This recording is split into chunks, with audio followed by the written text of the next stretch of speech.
नमस्कार प्रिय विद्यार्थियों, एनसीबी एजुकेशन में आप सभी का हार्दिक अभिनंदन है।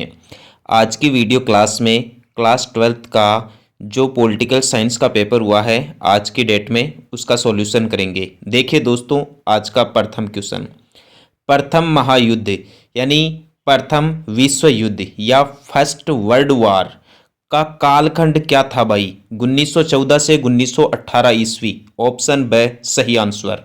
अगला क्वेश्चन देखें, किस सैन्य अभियान को प्रथम खाड़ी युद्ध के नाम से जाना जाता है? तो दोस्तों आपको बता दूं, ऑपरेशन डेजर्ट स्टॉर्म, इसे प्रथम खाड़ी युद्ध के नाम से जाना जाता है। ध्यान रखना, operation desert storm is right answer. अगला क्वेश्चन, यूरोपीय संघ की मुद्रा का क्या नाम है?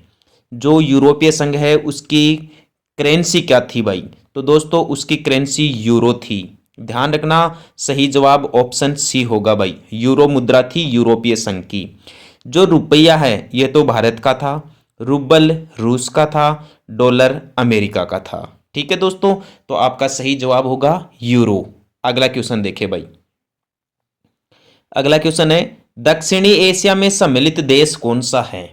आपको जो चार ऑप्शन दिए गए हैं, भारत, जापान, चीन और मलेशिया, इनमें से तो दोस्तों दक्षिणी एशिया के देशों में राइट आंसर होगा भारत।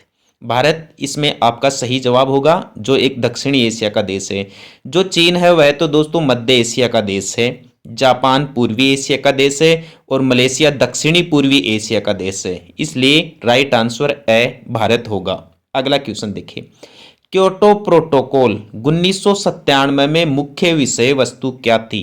दोस्तों ये जो क्योटो शहर है ये जापान में है भाई, और यहाँ पर एक प्रोटोकॉल हुई थी, एक बैठक हुई थी 1997 में, और इसका मुख्य विषय था ग्रीन हाउस गैस के उत्सर्जन को कम करना।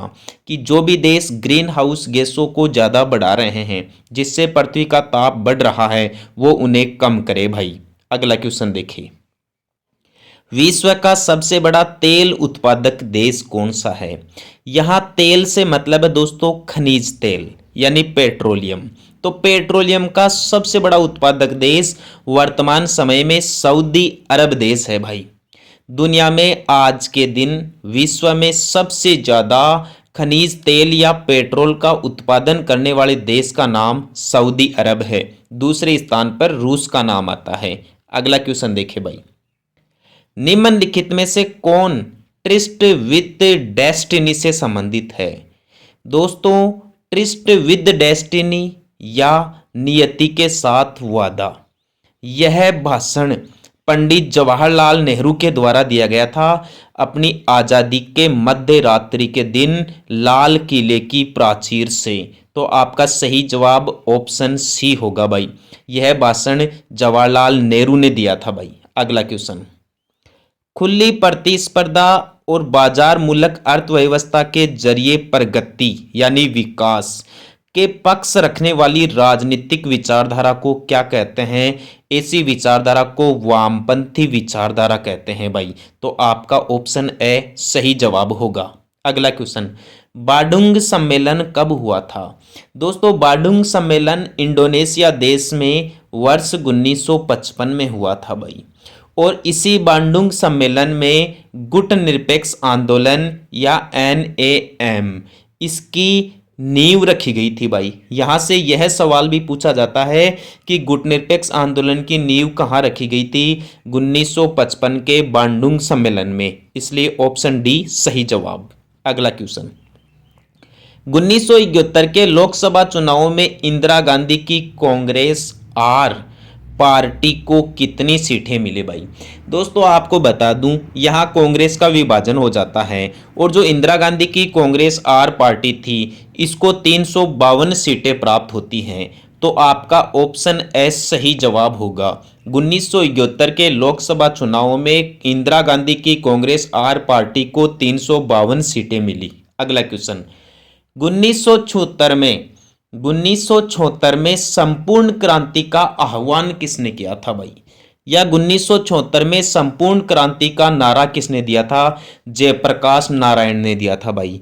तो ऑप्शन बे आपका सही जवाब होगा। संपूर्ण क्रांति का नारा जयप्रकाश नारायण के द्वारा दिया गया था 1974 ईस्वी में, ताकि देश में ज़्यादा से ज़्यादा राजनीतिक सुधार हो सके। अगला क्वेश्चन, 1989 में राष्ट्रीय मोर्चा सरकार के प्रधानमंत्री कौन थे? आज की परीक्षा का ये बहुत ही अच्छा सवाल है दोस्तों। तो 1989 में भारत में राष्ट्रीय मोर्चा सरकार के प्रधानमंत्री वीपी सिंह थे भाई, विश्वनाथ प्रताप सिंह। तो आपका ऑप्शन सी एकदम सही जवाब होगा। ठीक है दोस्तों, दोबारा देख लीजिए, 1989 में राष्ट्रीय मोर्चा सरकार के प्रधानमंत्री वीपी सिंह थे। अगला क्वेश्चन, चेकोस्लाविया के विभाजन से कौन से दो देश बने थे भाई? दोस्तों, चेकोस्लाविया के विभाजन से एक तो चेक देश बना था और एक बना था स्लोवाकिया। तो पहले खालिस्तान में तो चेक आ जाएगा और दूसरे खालिस्तान में स्लोवाकिया आ जाएगा। अगला क्वेश्चन, श्रीलंका की राजनीति में कौन से समुदाय का दबदबा था या प्रभाव अधिक था? तो दोस्तों, सिंगली समुदाय का प्रभाव ज्यादा था, ध्यान रखना, सिंगली समुदाय। अगला क्वेश्चन, तिब्बत के पारंपरिक नेता दलाई लामा ने 1959 में भारत से शरण ली थी भाई। तो इस खालिस्तान में दलाई लामा भरा जाएगा। अगला क्वेश्चन, 5 अगस्त 2019 को जम्मू कश्मीर पुनर्गठन अधिनियम 2019 के द्वारा यहां से अनुच्छेद या धारा 370 समाप्त कर दी गई। ठीक है। अगला क्वेश्चन, 2004 के लोकसभा चुनाव में राजग गठबंधन की सरकार बनी थी भाई, यानी इसे एनडीए भी कहते हैं। अगला क्वेश्चन, शीत युद्ध के दौरान छोटे राज्यों को महाशक्तियों द्वारा अपने गुटों में सम्मिलित करने का कोई एक कारण बताइए। दोस्तों, वहां के संसाधनों का उपयोग करना और वहां पर अपनी मनचाही सरकार स्थापित करने के लिए महाशक्तियां छोटे देशों पर नियंत्रण बना लेती थी। अगला क्वेश्चन, अमेरिका के रक्षा विभाग के मुख्यालय का नाम बताइए। इसे पेंटागन कहा जाता है। अमेरिका के रक्षा विभाग के मुख्यालय को पेंटागन कहते हैं।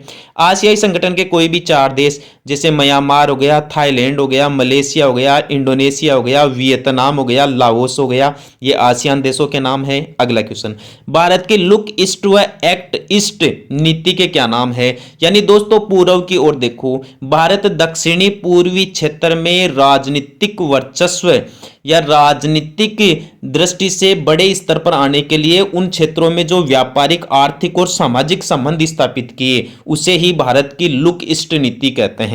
अगला क्वेश्चन, लीग ऑफ नेशंस के स्थान पर संयुक्त राष्ट्र संघ की स्थापना का प्रमुख कारण क्या था भाई? दोस्तों, उसमें जो कमियां थी उनमें सुधार करना, इसके अलावा विश्व की शांति, सुरक्षा और व्यवस्था को संभालने के लिए संयुक्त राष्ट्र संघ की स्थापना 24 अक्टूबर 1945 को की गई। अगला क्वेश्चन, सुरक्षा के अपारंपरिक धारणा के 2 पक्ष कौन से थे? एक तो विश्व सुरक्षा और एक भय से मुक्ति। सीमांत गांधी के नाम से खान अब्दुल गफ्फार खान को जाना जाता है। अगला क्वेश्चन, प्रथम पंचवर्षीय योजना कब से कब तक शुरू हुई थी? 1951 से 1956 तक प्रथम पंचवर्षीय योजना शुरू हुई। अगला क्वेश्चन, 1961 में गुटनिरपेक्ष आंदोलन का पहला सम्मेलन बेलग्रेड में हुआ था भाई।